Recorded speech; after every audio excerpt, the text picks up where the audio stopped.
Our farmers are in trouble. Many family farms in America's dairyland are facing a financial crisis.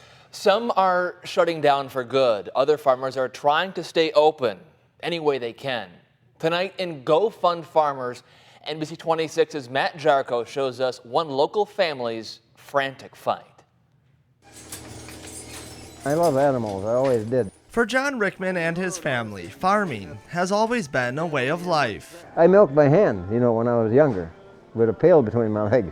John bought this Fremont farm from his dad in 1964. Now, 55 years later, his work is nearing an end. I'm sure if my dad was alive, he'd be happy that it looks like it does today. As John looks to the past, there's an uncertain future for what he's built.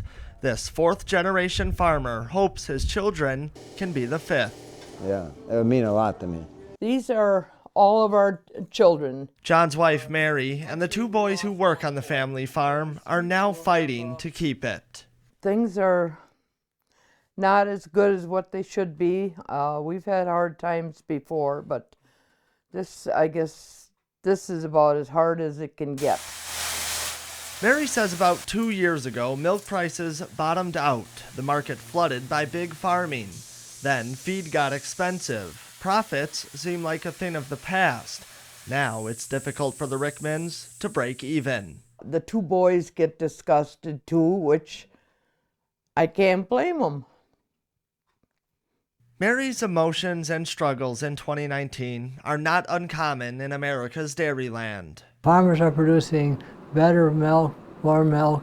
We've got all the technology and all the science to do that, but we simply have too much milk. Frank Fryer is part of the Wisconsin Farm Center in Madison, a place where farmers can go for help during times of struggle, and many are in crisis. The question becomes, how many more years can we withstand these kind of prices? With some farmers having gone years without making money. It's hard because after a while you get to the point where you wonder, what do I do next? The Rickmans are trying everything they can. More production out of the cows, better feed, and as a last resort, a GoFundMe, hoping to raise $50,000 to pay their bills. There's only so much you can do, The GoFundMe is a plea for help with options running out. I guess all we do is keep on fighting day after day and hope it's going to get better. Hope milk prices will rise and profits will follow. Hope their generation is not the last on this family farm.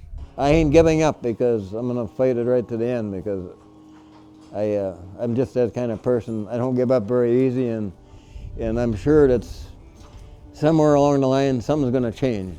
So far, the GoFundMe page for the Rickmans has raised more than $18,000. That's still more than $30,000 short of their goal. Matt Jarko, NBC 26. A family history spent on the farm. So what's being done to help these family farms? Well, the state is hopeful that some new initiatives being looked at could help save the industry. We've got that part of the story tomorrow morning on NBC 26 Today.